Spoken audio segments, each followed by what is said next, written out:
ਬਹਿਬਲ ਇਨਸਾਫ ਮੋਰਚੇ ਨੂੰ ਚੱਲਦਿਆਂ ਪਿਛਲੇ 422 ਦਿਨ ਦੇ ਕਰੀਬ ਦਾ ਸਮਾਂ ਹੋ ਚੁੱਕਿਆ। ਉੱਥੇ ਹੀ ਹੁਣ ਇਨਸਾਫ ਮੋਰਚੇ ਦੇ ਵੱਲੋਂ 5 ਫਰਵਰੀ ਨੂੰ ਨੈਸ਼ਨਲ ਹਾਈਵੇ ਜਾਮ ਕਰ ਦਿੱਤਾ ਗਿਆ ਸੀ। ਉਸ ਜਾਮ ਨੂੰ ਅੱਜ 4 ਦਿਨ ਦਾ ਸਮਾਂ ਹੋ ਚੁੱਕਿਆ ਹੈ। ਜਾਮ ਮੁਕੰਮਲ ਤੌਰ ਤੇ ਜਾਰੀ ਹੈ, ਪਰ ਐਂਬੂਲੈਂਸ ਸਮੇਤ ਸਕੂਲੀ ਵੈਨਾਂ ਨੂੰ ਆਉਣ ਜਾਣ ਦੇ ਲਈ ਰਸਤਾ ਸਪੈਸ਼ਲ ਦਿੱਤਾ ਜਾ ਰਿਹਾ ਹੈ। ਜਿੱਥੇ ਆਏ ਦਿਨ ਸੰਗਤ ਜਾਂ ਫਿਰ ਕੁਝ ਜਥੇਬੰਦੀਆਂ ਦੇ ਆਗੂ ਇੱਥੇ ਪਹੁੰਚਦੇ ਨੇ, ਉੱਥੇ ਹੀ ਅੱਜ ਇਨਸਾਫ ਮੋਰਚੇ ਦੇ ਵਿੱਚ ਕਾਂਗਰਸੀ ਆਗੂ ਸੁਖਪਾਲ ਸਿੰਘ ਖਹਿਰਾ ਪਹੁੰਚੇ ਨੇ। ਉਨ੍ਹਾਂ ਕਿਹਾ ਕਿ ਇਹ ਪਿਛਲੇ ਲੰਬੇ ਸਮੇਂ ਤੋਂ ਇਨਸਾਫ ਮੰਗ ਰਹੇ ਨੇ, ਪਰ ਸਰਕਾਰ ਇਨਸਾਫ ਦੇਣ ਦੇ ਵਿੱਚ ਅਸਮਰਥ ਨਜ਼ਰ ਆ ਰਹੀ ਹੈ।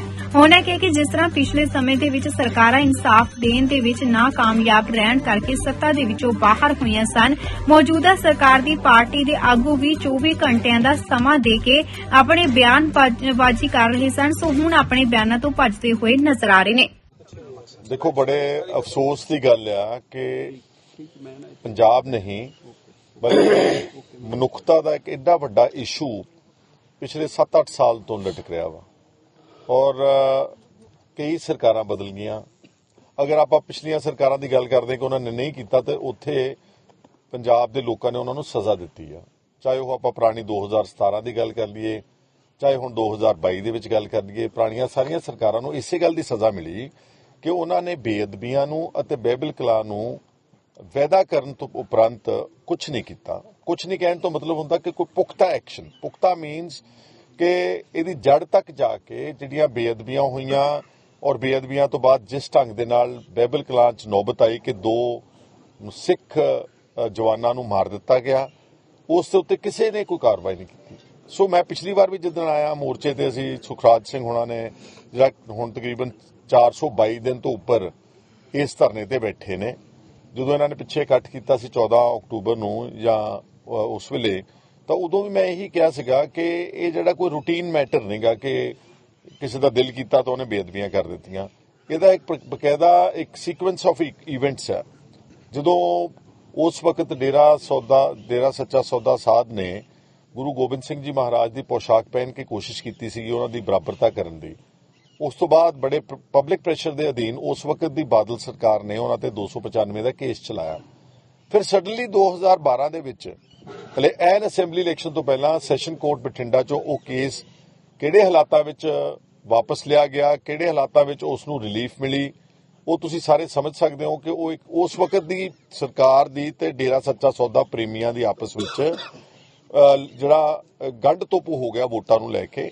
ਠੀਕ ਹੈ, ਉਸ ਵਕਤ ਬਾਦਲ ਪਰਿਵਾਰ ਨੇ ਵੋਟਾਂ ਦੇ ਗੰਢ ਤੁੱਪ ਤਾਂ ਕਰ ਲਿਆ, ਲੇਕਿਨ ਸਿੱਖ ਪੰਥ ਚੋਂ ਉਹ ਐਲੀਨੇਟ ਹੋ ਗਏ, ਉਹ ਉਹਨਾਂ ਦੀ ਗੱਲ ਖਤਮ ਹੋਣੀ ਸ਼ੁਰੂ ਹੋ ਗਈ ਉਸ ਵਕਤ ਤੋਂ। ਔਰ ਉੱਥੇ ਹੀ ਬਸ ਨਹੀਂ, ਫਿਰ ਇਹਨਾਂ ਨੇ ਅਕਾਲ ਤਖਤ ਸਾਹਿਬ ਦਾ ਦੁਰਉਪਯੋਗ ਕੀਤਾ ਗਿਆ। ਉੱਥੋਂ ਜਥੇਦਾਰ ਤੋਂ ਬਿਲਕੁਲ ਬੇਬੁਨਿਆਦ ਮਾਫੀਨਾਮੇ ਦਵਾਏ ਗਏ ਜਿਹੜੇ ਮਾਫੀਆਂ ਕਦੀ ਮੰਗੀਆਂ ਨਹੀਂ ਗਈਆਂ, ਔਰ ਫਿਰ ਉਸ ਨੂੰ ਪ੍ਰਚਾਰਿਆ ਗਿਆ ਅਖਬਾਰਾਂ ਦੇ ਵਿੱਚ। ਫਿਰ ਇੱਕ ਪਬਲਿਕ ਪ੍ਰੈਸ਼ਰ ਜਿਹੜਾ ਸੀਗਾ, ਗੁਰੂ ਨਾਨਕ ਨਾਮ ਲੇਵਾ ਦੁਨੀਆ 'ਚ ਬੈਠਾ, ਉਹਨਾਂ ਨੇ ਜਦੋਂ ਇਹਨਾਂ ਤੇ ਪ੍ਰੈਸ਼ਰ ਪਿਆ ਫਿਰ ਸਾਰਾ ਕੁਝ ਉਹ ਵਾਪਸ ਲਿਆ ਗਿਆ। ਔਰ ਉਸ ਤੋਂ ਬਾਅਦ ਜਿਹੜਾ ਉਹ ਫਿਲਮ ਦਾ ਆਉਂਦਾ ਗੱਲ ਮੈਸੇਂਜਰ ਆਫ ਗੋਡ, ਔਰ ਉਸ ਤੋਂ ਬਾਅਦ ਜਿਹੜੀਆਂ ਬੇਅਦਬੀਆਂ ਇੱਕ ਸੀਕੁਐਂਸ ਆਫ ਇਵੈਂਟਸ ਵਿੱਚ ਹੋਈਆਂ, ਕਿਉਂਕਿ ਇੱਕ ਜਿਹੜਾ ਸੀਗਾ ਸਰਕਾਰ ਉਹਨਾਂ ਦਾ ਸਾਥ ਦੇ ਰਹੀ ਸੀ। ਜਿੱਥੇ ਸਿੱਖ ਬੈਠਦੇ ਸੀ ਕਰਨ ਲਈ ਪ੍ਰੋਟੈਸਟ ਜਾਂ ਜਿਹੜੇ ਗੁਰੂ ਨਾਨਕ ਨਾਮ ਲੇਵਾ, ਉਹਨਾਂ ਤੇ ਡਾਂਗਾ ਭਰਾਈਆਂ ਜਾਂਦੀਆਂ, ਪਾਣੀ ਮਾਰਿਆ ਜਾਂਦਾ। ਜਿੱਥੇ ਡੇਰੇ ਵਾਲੇ ਬੈਠਦੇ ਉੱਥੇ ਜਾ ਕੇ ਉਹਨਾਂ ਦੀ ਹਿਫਾਜ਼ਤ ਕੀਤੀ ਜਾਂਦੀ। ਇਹ ਸਾਰੀ ਗੱਲ ਵੱਧਦੀ ਨੌਬਤ ਤੇ ਆ ਗਈ ਕਿ ਕੋਟਕਪੂਰੇ ਵਾਲੇ ਇਕੱਠ ਤੇ ਉਦੋਂ ਬਿਲਕੁਲ ਅਨਵਾਰੰਟਡ ਐਕਸੈਸਿਵ ਯੂਜ਼ ਆਫ ਫੋਰਸ, ਜਿਸ ਢੰਗ ਦੇ ਨਾਲ ਅਜੀਤ ਸਿੰਘ ਦੇ ਚੂਲੇ ਵਿੱਚ ਗੋਲੀ ਮਾਰੀ ਗਈ, ਉੱਥੇ ਬੈਠੀਆਂ ਸਾਰੀ ਜਿੰਨੇ ਸ਼ਬਦ ਕੀਰਤਨ ਕਰ ਰਹੇ ਬਜ਼ੁਰਗ ਔਰਤਾਂ, ਉਹਦੇ ਤੇ ਲਾਠੀ ਚਾਰਜ ਹੋਇਆ, ਪਾਣੀ ਮਾਰਿਆ ਗਿਆ। ਉਸ ਤੋਂ ਬਾਅਦ ਸਾਰੀਆਂ ਫੌਜਾਂ ਦਗੜ ਕਰਦੀਆਂ ਬਹਿਬਲ ਆਣ ਕੇ ਤੇ 2 ਸਿੱਖ ਨੌਜਵਾਨਾਂ ਦਾ ਕਤਲ ਕਰ ਦਿੱਤਾ ਕਿ ਜਿਹੜੇ ਕਿ ਭੁੰਜੇ ਬੈਠੇ ਸੀ। ਸਾਰੀਆਂ ਗੱਲਾਂ ਤੁਹਾਡੀ ਪਬਲਿਕ ਡੋਮੇਨ 'ਚ ਬਹੁਤ ਵਾਰੀ ਆ ਚੁੱਕੀਆਂ ਨੇ। ਇਹ ਸਾਰੇ ਫੈਕਟਸ ਰਿਕਾਰਡ ਹੋਏ ਜਸਟਿਸ ਰਣਜੀਤ ਸਿੰਘ ਕਮਿਸ਼ਨ ਦੀ ਰਿਪੋਰਟ ਵਿੱਚ। ਉਸ ਕਮਿਸ਼ਨ ਦੀ ਰਿਪੋਰਟ ਨੂੰ ਪੂਰਾ 8-10 ਘੰਟੇ ਪੰਜਾਬ ਵਿਧਾਨ ਸਭਾ ਵਿੱਚ ਘੋਖ ਕੀਤੀ ਗਈ, ਉਹਦੇ ਤੇ ਚਰਚਾ ਕੀਤੀ ਗਈ। ਉਸ ਜਸਟਿਸ ਰਣਜੀਤ ਸਿੰਘ ਕਮਿਸ਼ਨ ਵਿੱਚ ਸਾਰਾ ਕਿਸ ਤਰ੍ਹਾਂ ਨਾਲ ਹੋਈਆਂ, ਸਾਰਾ ਇਹਦਾ ਪੂਰਾ ਡਿਟੇਲਡ ਇੱਕ ਕੱਚਾ ਚਿੱਠਾ ਉਹਦੇ ਵਿੱਚ ਸੀਗਾ। ਉਹਦੇ 'ਚ ਇਹ ਵੀ ਸੀਗਾ ਕਿ ਸੁਮੇਧ ਸਿੰਘ ਸੈਣੀ ਇਹ ਕਹਿ ਰਿਹਾ ਵਾ, ਉਹਨੇ ਐਫੀਡੇਵਿਟ ਦਿੱਤਾ ਜਸਟਿਸ ਰਣਜੀਤ ਸਿੰਘ ਕਮਿਸ਼ਨ ਨੂੰ ਕਿ 14 ਅਕਤੂਬਰ ਦੇ ਤੜਕੇ ਜਦੋਂ ਇੱਥੇ ਗੋਲੀ ਚੱਲਦੀ ਆ, ਉਦੋਂ ਮੈਨੂੰ ਉਸ ਵਕਤ ਦੇ ਚੀਫ ਮਿਨਿਸਟਰ ਪ੍ਰਕਾਸ਼ ਸਿੰਘ ਬਾਦਲ ਦਾ ਸਵੇਰੇ ਤੜਕੇ 2 ਵਜੇ ਟੈਲੀਫੋਨ ਆਇਆ। 2 ਵਜੇ ਟੈਲੀਫੋਨ ਕੌਣ ਕਰਦਾ ਨਾਰਮਲ ਕੋਰਸ ਵਿੱਚ? ਉਸੇ ਦਿਨ ਹੀ ਕੋਟਕਪੂਰੇ ਲਾਠੀ ਚਾਰਜ ਹੋ ਜਾਂਦਾ, ਉਸੇ ਦਿਨ ਉੱਥੇ ਆਣ ਕੇ ਹੋ ਜਾਂਦਾ। ਸੋ ਇਹ ਇੱਕ ਮੈਂ ਸਮਝਦਾ ਕਿ ਪੋਲੀਟੀਕਲ ਪਾਰਟੀਆਂ ਨੇ ਇੱਕ ਇਸ ਦਾ ਨਾ ਇਹਦੀ ਗੰਭੀਰਤਾ ਨੂੰ ਸਮਝਿਆ, ਇਹਨੂੰ ਐਵੇਂ ਸਮਝਿਆ ਵੀ ਕੋਈ ਗੱਲ ਨਹੀਂ, ਅਸੀਂ ਸ਼ਾਇਦ ਕਰ ਲਾਂਗੇ। ਉਸ ਤੋਂ ਬਾਅਦ ਕਾਂਗਰਸ ਸਰਕਾਰ ਬਣੀ ਹੈ, ਕੈਪਟਨ ਅਮਰਿੰਦਰ ਸਿੰਘ ਨੇ ਜਿਸ ਢੰਗ ਦੇ ਨਾਲ ਇਸ ਨੂੰ ਡਿਲੇ ਕੀਤਾ, ਅਨਫੋਰਚੂਨੇਟਲੀ ਉਹਨਾਂ ਨੂੰ ਵੀ ਖਮਿਆਜ਼ਾ ਭੁਗਤਣਾ ਪਿਆ। ਤੁਸੀਂ ਦੇਖ ਲਿਆ ਹਾਲਾਤ ਕਿ ਬੇਅਦਬੀ ਕੋਰ ਇਸ਼ੂ ਆ, ਚਾਹੇ ਆਪਾਂ ਇਸ ਨੂੰ ਜਿੰਨਾ ਮਰਜ਼ੀ ਕਹੀ ਚੱਲੀਏ ਜੀ, ਨਹੀਂ ਇਹ ਇੱਕ major political issue, of course religious and political issue Punjab ਦੇ ਲੋਕਾਂ ਦੇ ਜ਼ਿਹਨ ਦੇ ਵਿੱਚ ਹੈ। ਇਸ ਕਰਕੇ ਫਿਰ ਇਲੈਕਸ਼ਨ ਆਈ ਔਰ ਫਿਰ ਹੋਣ ਵਾਲੀ ਸਰਕਾਰ ਨੇ ਕਿਹਾ ਜੀ ਅਸੀਂ ਤਾਂ ਗੱਲ ਹੀ ਕੋਈ ਨਹੀਂ, ਕਿ ਕੇਜਰੀਵਾਲ ਸਾਹਿਬ ਕਹਿੰਦੇ 3 ਮਹੀਨਿਆਂ ਦੇ ਵਿੱਚ ਅਸੀਂ ਇਸ ਮਸਲੇ ਨੂੰ ਹੱਲ ਕਰ ਦਿਆਂਗੇ, ਔਰ ਫਿਰ ਲੋਕਾਂ ਨੇ ਇਹਨਾਂ ਤੇ ਭਰੋਸਾ ਕਰਕੇ ਵੋਟਾਂ ਪਾਈਆਂ। ਹੁਣ ਆਪਾਂ ਦੇਖ ਰਹੇ ਕਿ 10 ਮਹੀਨੇ ਇਹ ਵੀ ਲੰਘ ਚੁੱਕੇ ਨੇ, ਔਰ ਜਿਸ ਤਰ੍ਹਾਂ ਦੱਸ ਰਹੇ ਨੇ ਵਕੀਲ ਸਾਹਿਬ ਬੈਠੇ ਨੇ ਪਿੱਛੇ, ਸੁਖਰਾਜ ਨੂੰ ਵੀ ਦੱਸ ਰਹੇ ਨੇ ਕਿ ਹਲੇ ਜਿਹੜਾ ਕੋਰ ਇਸ਼ੂ ਆ ਜਿਹੜਾ ਉਹਦੇ 'ਚ ਇਹ ਹੈ ਕਿ ਬਾਈਬਲ ਕਲਾਂ ਦੇ ਮੁੱਦੇ ਤੇ ਕਤਲੋਗਾਰਤ ਵਿੱਚ ਕੋਈ ਚਲਾਨ ਨਹੀਂ ਪੇਸ਼ ਕੀਤਾ ਗਿਆ ਸਰਕਾਰ ਵੱਲੋਂ। ਰਿਪੀਟਡ ਡਾਇਰੈਕਸ਼ਨਸ ਨੇ, ਹਾਈ ਕੋਰਟ ਦੀ ਡਾਇਰੈਕਸ਼ਨ ਹੈ ਕਿ ਇਨਵੈਸਟੀਗੇਸ਼ਨ 6 ਮਹੀਨਿਆਂ 'ਚ ਕੰਪਲੀਟ ਕਰਕੇ ਚਲਾਨ ਪੇਸ਼ ਕੀਤਾ ਜਾਵੇ, ਉਹ ਵੀ ਇਗਨੋਰ ਕੀਤਾ। ਔਰ ਫਿਰ ਹੁਣ ਉਹ ਚਲਾਨ ਜਿਹੜਾ ਹੈਗਾ ਕੋਟਕਪੂਰੇ ਦੇ ਚਲਾਨ ਦੇ ਨਾਲ ਕਨੈਕਟਡ ਹੈਗਾ। ਸੋ ਇਹ ਜਿਹੜਾ ਇਹ ਕੀਤਾ ਜਾ ਰਿਹਾ, ਇੱਕ ਸਰਕਾਰ ਵੱਲੋਂ ਅਣਗੌਲਿਆ ਕੀਤਾ ਜਾ ਰਿਹਾ ਇਨਸਾਫ ਦੀ ਲੜਾਈ ਨੂੰ। ਔਰ ਇਸੇ ਜਗ੍ਹਾ ਤੇ ਭਗਵੰਤ ਸਿੰਘ ਮਾਨ ਸਮੇਤ, ਕੁਲਤਾਰ ਸਿੰਘ ਸੰਧਵਾ ਸਮੇਤ ਜਿੰਨੇ ਇਹਨਾਂ ਦੇ ਐਮਐਲਏਜ਼, ਮੈਨੂੰ ਯਾਦ ਹੈ ਚੰਗੀ ਤਰ੍ਹਾਂ ਨਾਲ, ਜਦੋਂ 2015 ਚ ਅਸੀਂ ਇਕੱਠ ਕੀਤਾ, ਉਸੇ ਇਕੱਠ ਵਿੱਚ ਇਹ ਬੋਲੇ ਨੇ ਆਣ ਕੇ ਆਪ, ਔਰ ਰਿਪੀਟਡਲੀ ਆਉਂਦੇ ਰਹੇ ਨੇ। ਤੇ ਹੁਣ ਆ ਪਿਛਲੇ 3-4 ਮਹੀਨੇ ਪਹਿਲਾਂ ਕੁਲਵੰਤ ਸਿੰਘ ਸੰਧਵਾ ਇੱਥੇ ਬਤੌਰ ਆਪ ਆਏ ਨੇ, ਔਰ ਉਹਨੇ ਕਿਹਾ ਕਿ ਮੈਂ 1 ਮਹੀਨੇ ਦਾ ਸਮਾਂ ਹੋਰ ਦੇ ਦਿਓ ਮੈਨੂੰ, ਮੈਂ ਗੁਰੂ ਦਾ ਸਿੱਖ ਨਹੀਂਗਾ ਜੇ ਇਨਸਾਫ ਨਾਲ ਲੈ ਕੇ ਦੇਵਾਂ। ਤੇ ਹੁਣ ਆਪਾਂ ਉਸ ਤੋਂ ਵੀ ਭੱਜ ਗਏ ਆ। ਔਰ ਇਸ ਕਰਕੇ ਮੈਂ ਸਮਝਦਾ ਕਿ ਆਹ ਜਿਹੜੀ ਮੌਜੂਦਾ ਸਰਕਾਰ ਹੈ ਉਹ ਵੀ ਪੁਰਾਣੀਆਂ ਪਾਰਟੀਆਂ ਦੀਆਂ ਸਰਕਾਰਾਂ ਵਾਂਗੂ ਗੁਰੂ ਗ੍ਰੰਥ ਸਾਹਿਬ ਦੀ ਬੇਅਦਬੀਆਂ ਤੇ ਬਾਈਬਲ ਕਤਲकांड ਦੇ ਵਿੱਚ ਬਹੁਤ ਬੁਰੀ ਤਰ੍ਹਾਂ ਫੇਲ ਹੋ ਰਹੀਆਂ ਨੇ। ਇਹਨਾਂ ਨੇ ਜਦੋਂ ਇਹਨਾਂ ਨੂੰ ਹੁਣ ਕੋਈ ਹੋਰ ਆਪਸ਼ਨ ਹੀ ਨਹੀਂ ਗਈ, ਜਦੋਂ ਇਹਨਾਂ ਨੇ 31 ਜਨਵਰੀ ਦੀ ਡੈਡਲਾਈਨ ਦਿੱਤੀ ਸੀਗੀ ਸਰਕਾਰ ਕਿ ਅਸੀਂ 31 ਜਨਵਰੀ ਤੱਕ ਚਲਾਨ ਪੇਸ਼ ਕਰ ਦਾਂਗੇ, 31 ਜਨਵਰੀ ਵੀ ਲੰਘ ਗਈ, ਤਾਂ ਇਹਨਾਂ ਨੇ ਆਣ ਕੇ ਇਹ ਜਿਹੜਾ ਲਾਸਟ ਰਿਜ਼ੋਰਟ ਹੁੰਦਾ ਇਹਨਾਂ ਨੇ ਹਾਈਵੇ ਬਲੌਕ ਕੀਤਾ ਵਾ। ਮੈਂ ਸਮਝਦਾ ਕਿ ਉਹਦੇ ਚ ਪਬਲਿਕ ਨੂੰ ਕੋਈ ਥੋੜੀ ਬਹੁਤੀ ਪਰੇਸ਼ਾਨੀ ਹੋ ਸਕਦੀ, ਲੇਕਿਨ ਇੱਕ ਇਸ਼ੂ ਕਾਜ਼ ਇਸ ਤਰ੍ਹਾਂ ਦਾ ਵਾ ਜਿਹਦੇ ਵਾਸਤੇ ਇਨਸਾਫ ਲੈਣਾ ਬਹੁਤ ਜ਼ਰੂਰੀ ਆ। ਤਾਂ ਕਰਕੇ ਅਸੀਂ ਆਏ। ਮੈਂ ਪਿਛਲਾ ਫੰਕਸ਼ਨ ਨਹੀਂ ਇਹਨਾਂ ਦਾ ਦਿਨ ਮਿਸ ਕਰ ਗਿਆ ਸੀਗਾ, ਕੁਝ ਰੁਝੇਵੇਂ ਹੁੰਦੇ ਕਈ ਵਾਰੀ, ਬਾਹਰ ਅੰਦਰ ਹੁੰਦਾ ਪੰਜਾਬ ਤੋਂ ਆਦਮੀ, ਤਾਂ ਮੇਰੀ ਹਮਦਰਦੀ ਸ਼ੁਰੂ ਤੋਂ ਪਹਿਲੇ ਦਿਨ ਤੋਂ ਅਸੀਂ ਇਸ ਲੜਾਈ ਵਿੱਚ ਸਾਥ ਦਿੱਤਾ ਵਾ, ਗਾਂ ਵੀ ਲੜਦੇ ਰਵਾਂਗੇ। ਕਿਉਂਕਿ ਮੈਂ ਦੇਖ ਰਿਹਾ ਵਾਂ ਕਿ ਜਿਹੜੀ ਹੁਣ ਇਸ ਵਕਤ ਦੀ ਸਰਕਾਰ ਆ ਇਹ ਨਾ ਸਿਰਫ ਬੇਅਦਬੀਆਂ ਤੇ ਲੇਕਿਨ ਬਹੁਤ ਹੋਰ ਦੂਸਰੇ ਮੁੱਦਿਆਂ ਤੇ ਵੀ ਆਪਣੇ ਵਾਅਦਿਆਂ ਤੋਂ ਬਹੁਤ ਬੁਰੀ ਤਰ੍ਹਾਂ ਨਾਲ ਵਾਅਦਿਆਂ ਨੂੰ ਤਲਾਂਜਲੀ ਦਿੱਤੀ ਆ। ਚਾਹੇ ਆਪਾਂ ਡਰੱਗਸ ਦੀ ਗੱਲ ਕਰ ਲਈਏ, ਚਾਹੇ ਆਪਾਂ ਐਮਪਲੋਇਮੈਂਟ ਦੀ ਗੱਲ ਕਰ ਲਈਏ, ਗੈਰ ਕਾਨੂੰਨੀ ਮਾਈਨਿੰਗ ਦੀ ਗੱਲ ਕਰ ਲਈਏ। ਹੁਣ ਮੈਂ ਦੂਸਰੇ ਇਸ਼ੂਜ਼ ਨੂੰ ਹਲੇ ਟੱਚ ਨਹੀਂ ਕਰਨਾ ਚਾਹੁੰਦਾ, ਤਾਂ ਮੈਂ ਇਹ ਕਹਿਣਾ ਚਾਹੁੰਦਾ ਕਿ ਸਾਡੀ ਸਰਕਾਰ ਨੂੰ ਇਹ ਫਿਰ ਦੁਬਾਰਾ ਇਹ ਪੁਰਜ਼ੋਰ ਅਪੀਲ ਆ ਕਿ ਇਹ ਬਹੁਤ ਇੰਪੋਰਟੈਂਟ ਇਸ਼ੂ ਆ। ਇਹ ਜਦ ਤੱਕ ਇੱਥੇ ਪੁਖਤਾ ਇਨਸਾਫ, ਪੁਖਤਾ ਮੀਨਸ ਕਿ ਜਿਹੜੇ ਕਨਸਪੀਰੇਟਰਸ ਆ, ਜਿਹੜੇ people who are powerful, people who are responsible for this action, ਤੁਸੀਂ ਛੋਟੇ ਮੋਟੇ ਬੰਦਿਆਂ ਦੇ ਥੱਲੇ ਚਲਾਨ ਪੇਸ਼ ਕਰਦੇ ਆ, ਉਹ ਬੇਮੈਨੇ ਗੱਲ ਹੋ ਜਾਂਦੀ ਆ। ਜਿਹੜੀਆਂ ਮੇਨ ਵੱਡੀਆਂ ਧਿਰਾਂ ਇਸ ਵਿੱਚ ਕਨਸਪੀਰੇਟਰਸ ਗਣਾਈਆਂ ਗਈਆਂ ਨੇ ਜਨਤਾ ਵੱਲੋਂ, ਚਾਹੇ ਉਹ ਡੇਰੇ ਦਾ ਸਾਧ ਹੈ, ਚਾਹੇ ਉਹ ਉਸ ਵਕਤ ਦਾ ਚੀਫ ਮਿਨਿਸਟਰ ਹੈ, ਚਾਹੇ ਉਸ ਵਕਤ ਦਾ ਡੀਜੀਪੀ ਹੈ, unless they are arrested they are put behind bars, ਜਿਹੜਾ ਲੋਕਾਂ ਦੇ ਮਨਾਂ ਦੇ ਵਿੱਚ ਸ਼ਾਂਤੀ ਨਹੀਂ ਆਵੇਗੀ। ਇਸ ਦਾ ਸਮਰਥਨ ਕਰਨ ਲਈ ਇਸ ਸੁਖਰਾਜ ਸਿੰਘ ਦੀ ਜੋ ਇਹਨਾਂ ਨੇ ਅੱਗੇ ਇਸ ਮੋਰਚੇ ਨੂੰ ਵਧਾਇਆ ਵਾ, ਉੱਥੇ ਉਸ ਕਰਕੇ ਮੈਨੂੰ ਥੋੜਾ ਦੁੱਖ ਨਾਲ ਕਹਿਣਾ ਪੈ ਰਿਹਾ ਕਿ ਜਿਹੜਾ 2015 ਚ ਪਹਿਲਾਂ ਮੋਰਚਾ ਚੱਲ ਰਿਹਾ ਸੀਗਾ, 2018 ਨਹੀਂ ਮੰਡ ਸਾਹਿਬ ਜਿਹੜਾ ਮੋਰਚਾ ਸੀ, ਅਗਰ ਉਹ ਨਾ ਚੱਕਦੇ ਤੇ ਅੱਜ ਇਹ ਨੌਬਤ ਨਹੀਂ ਸੀ ਆਉਣੀ। ਅਨਫੋਰਚੂਨੇਟਲੀ ਉਹਨਾਂ ਨੇ ਜਾਣ ਬੁੱਝ ਕੇ ਕਿਹੜੇ ਕਾਰਨਾਂ ਕਰਕੇ ਕਿਉਂ ਕੀਤਾ, ਉਹ ਇੱਕ ਵੱਡਾ ਜਿਹੜਾ ਸੀਗਾ ਲੋਕਾਂ 'ਚ ਕਨਫਿਊਜ਼ਨ ਪੈਦਾ ਕੀਤੀ ਹੈ ਔਰ ਇਸ ਮੋਰਚੇ ਨੂੰ ਕਮਜ਼ੋਰ ਕਰਨ ਦੀ ਜਿਹੜੀ ਕੋਸ਼ਿਸ਼ ਕੀਤੀ ਉਹ ਗਲਤ ਹੋਇਆ। ਉਸ ਵਕਤ ਉਹ ਮੋਰਚਾ ਬਰਕਰਾਰ ਰਹਿਣਾ ਚਾਹੀਦਾ ਸੀ।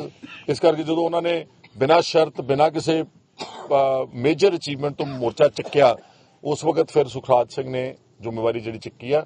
ਅਸੀਂ ਸਾਰੇ ਨਾਲ ਹੈਗੇ ਆ ਔਰ ਅਸੀਂ ਲੜਾਈ ਨਿਰੰਤਰ ਇਸ ਦੀ ਜਾਰੀ ਰੱਖਾਂਗੇ। ਦੋਨੋਂ ਸੜਕਾਂ ਬੰਦ ਆ, ਕੀ ਲੱਗਦਾ ਕਿ ਕਿੰਨਾ ਕਰਨਾ ਪਊਗਾ? ਪਹਿਲਾਂ ਵੀ ਕੁਝ ਟਾਈਮ ਬੰਦ ਕੀਤੀਆਂ ਸੀਗੀਆਂ, ਉਸ ਤੋਂ ਬਾਅਦ ਵੀ ਚਲੋ ਕੁਝ ਮੌਸਮ ਦੇਖੋ ਗੱਲ ਇਹ ਹੈਗੀ ਹੈ ਕਿ ਆਈ ਅੰਡਰਸਟੈਂਡ ਕਿ ਇਹਦੇ ਚ ਥੋੜਾ ਬਹੁਤਾ ਪਬਲਿਕ ਅਨਰੈਸਟ ਜਾਂ ਪਬਲਿਕ ਨੂੰ ਕੋਈ ਪਰੇਸ਼ਾਨੀ ਹੋ ਸਕਦੀ, ਲੇਕਿਨ ਪਬਲਿਕ ਕੌਣ ਆ? ਪਬਲਿਕ ਵੀ ਉਹੀ ਹੈ ਜਿਹੜੀ ਗੁਰੂ ਗ੍ਰੰਥ ਸਾਹਿਬ ਨੂੰ ਜਾਂ ਕਿਸੇ ਵੀ ਧਰਮ ਦੇ ਨਾਲ ਉਹਨਾਂ ਦੇ ਜਜ਼ਬਾਤ ਜੁੜੇ ਹੋਏ ਨੇ। ਤੇ ਜੇ ਪੰਜਾਬ ਵਰਗੀ ਧਰਤੀ ਤੇ ਸਾਡੇ ਇਸ਼ਟ ਦਾ ਹੀ ਕੋਈ ਮੁੱਲ ਨਹੀਂਗਾ ਤੇ ਫਿਰ ਆਪਾਂ ਭਾਵੇਂ ਸੜਕ ਤੋਂ ਬਾਅਦ ਚ ਲੰਘੇ ਜਾਂ ਪਹਿਲਾਂ ਲੰਘੇ, ਦੈਟ ਇਜ਼ ਇਮਟੀਰੀਅਲ। ਸੋ ਇਹ ਬਹੁਤ ਇੰਪੋਰਟੈਂਟ ਇਸ਼ੂ ਹੈਗਾ, ਇਹਦੇ ਤੇ ਸਰਕਾਰ ਕੀ ਦਬਾਅ ਪਊਗਾ ਇਹਦੇ ਵਿੱਚ? ਫਿਰ ਹੋਰ ਸਰਕਾਰ ਦੇ ਕੋਲ ਹੋਰ ਕੀ ਕਰਨ, ਇਹ ਹੋਰ ਸਰਕਾਰ ਦੇ ਨਾਲ ਕਿਸ ਤਰ੍ਹਾਂ ਦੀ ਲੜਾਈ ਲੈਣ? ਇਸ ਤਰ੍ਹਾਂ ਦਬਾਅ ਪਊਗਾ ਸੜਕ ਜਾਮ ਕਰਕੇ? ਹੋਰ ਤੁਸੀਂ ਦੱਸ ਦਿਓ ਮੈਨੂੰ, ਇਹਦੇ ਚ ਤੁਹਾਡੇ ਕੋਲ ਕੋਈ ਹੋਰ ਆਪਸ਼ਨ ਹੈਗੀ, ਅਸੀਂ ਉਹ ਕਰ ਲੈਂਦੇ ਹਾਂ। ਹਾਲੀ ਚ ਲਾਠੀ ਚਾਰਜ ਹੋਇਆ ਸਿੱਖ ਸੰਗਤਾਂ ਦੇ। ਮੈਂ ਉਹੀ ਤਾਂ ਕਹਿ ਰਿਹਾ ਨਾ, ਦੇਖੋ ਹੁਣ ਉੱਥੇ ਬੈਠੇ ਨੇ, ਮੋਰਚਾ ਲਾਇਆ ਬੰਦੀ ਸਿੰਘਾਂ ਦਾ, ਉੱਥੇ ਉਹਨਾਂ ਤੇ ਲਾਠੀ ਚਾਰਜ, ਪਾਣੀ ਦੀਆਂ ਬੁਛਾੜਾਂ ਕੀਤੀਆਂ। ਸੋ ਜਿਹੜੀ ਸਰਕਾਰ ਦੇ ਕੋਲ ਪੁਲਿਸ ਤੰਤਰ ਤੋਂ ਇਲਾਵਾ ਕੋਈ ਸੋਲੂਸ਼ਨ ਨਹੀਂਗਾ। ਅਗਰ ਇਹ 422 ਦਿਨ ਦਾ ਪਹਿਲਾਂ ਬੈਠਾ ਸੀ ਸਾਈਡ ਦੇ ਉੱਤੇ, ਤੇ ਤੁਸੀਂ ਇਹਨਾਂ ਨਾਲ ਮਿਲ ਕੇ ਬੈਠ ਕੇ ਜੋ ਤੁਹਾਡੇ ਕੋਲ ਹੈਗਾ ਵਾ ਇਸ ਦਾ ਹੱਲ ਰੈਜ਼ੋਲੂਸ਼ਨ ਉਹ ਕਰੋ। ਇਹ ਜਿੰਨੇ ਵੀ ਧਰਨੇ ਲੱਗ ਰਹੇ ਨੇ, ਕੋਈ ਖੁਸ਼ੀ ਨਾਲ ਤਾਂ ਲਾ ਨਹੀਂ ਰਿਹਾ। ਜੇ ਬੰਦੀ ਸਿੰਘਾਂ ਦੀ ਗੱਲ ਆਪਾਂ ਕਰ ਰਹੇ ਹਾਂ ਤਾਂ ਜਿਨ੍ਹਾਂ ਲੋਕਾਂ ਨੇ 32-32 ਸਾਲ ਕੈਦ ਕੱਟ ਰਹੀ ਹੈ, ਉਹਨਾਂ ਨੂੰ ਰੱਖਣ ਦਾ ਅੰਦਰ ਤਾਂ ਕੋਈ ਤੁੱਕ ਹੀ ਨਹੀਂ ਬਣਦੀ। ਔਰ ਮੈਂ ਤਾਂ ਪਹਿਲਾਂ ਵੀ ਕਿਹਾ ਵਾ ਕਿ ਇਕੱਲੇ ਸਿੱਖਾਂ ਦੀ ਗੱਲ ਨਹੀਂ ਅਸੀਂ ਕਹਿ ਰਹੇ, ਹਿੰਦੂ, ਮੁਸਲਮਾਨ, ਈਸਾਈ, ਜਿਹੜੇ ਹੋਰ ਕੈਦੀ ਨੇ, ਜਿਹੜੇ ਆਪਣਾ ਸੰਵਿਧਾਨ ਮੁਤਾਬਕ ਆਪਣੀਆਂ ਕੈਦਾਂ ਪੂਰੀਆਂ ਕਰ ਚੁੱਕੇ, ਸਭ ਨੂੰ ਛੱਡੋ। ਹੁਣ ਜਦੋਂ ਤੁਸੀਂ ਨਹੀਂ ਛੱਡਦੇ, ਨਹੀਂ ਛਡਵਾ ਸਕਦੇ, ਉਦੋਂ ਆਣ ਕੇ ਜਿਹੜੇ ਹੁੰਦੇ ਨੇ ਉਹ ਧਰਨਾ ਮਾਰਦੇ ਨੇ। ਜਦੋਂ ਧਰਨਾ ਮਾਰਦੇ ਨੇ ਫਿਰ ਕੁਛ ਤਾਂ ਕਰਨਾ ਹੀ ਪੈਂਦਾ ਉਹਨਾਂ ਨੂੰ। ਬਟ ਐਨੀਵੇਜ਼ ਅਸੀਂ ਦੁਬਾਰਾ ਮੈਂ ਇਹਨਾਂ ਦੇ ਨਾਲ ਡਿਸਕਸ ਕਰੂੰਗਾ ਤੇ ਆਪਾਂ ਦੇਖਦੇ ਹਾਂ ਇਹਦੇ ਵਿੱਚ ਕੀ ਕੀਤਾ ਜਾ ਸਕਦਾ। ਪਰ ਇਸ ਗੱਲ ਦੇ ਉੱਤੇ ਸਰਕਾਰ ਜਿਹੜੀ ਹੈਗੀ ਆ ਉਹ ਬਿਲਕੁਲ ਅਟਰ ਫੇਲੀਅਰ ਹੈ। ਔਰ ਇਹ ਕਹਿ ਰਹੇ ਨੇ ਕਿ ਜਿਹੜੀਆਂ ਐਮਰਜੈਂਸੀ ਸਰਵਿਸਿਜ਼ ਉਹ ਨਹੀਂ ਰੋਕਦੇ, ਨਾ ਕੋਈ ਐਂਬੂਲੈਂਸ ਨਾ ਕੋਈ ਹੋਰ ਇਸ ਤਰ੍ਹਾਂ ਦੀ ਸਕੂਲ ਬੱਸਸ, ਲੋਕਲ ਪਿੰਡ ਸਾਰੇ ਚੱਲਦੇ, ਜਿਹੜੇ ਵੀ ਕੋਈ ਹੈਗਾ ਚੱਲ ਰਹੀ ਹੈਗੀ। But still we will discuss about this also.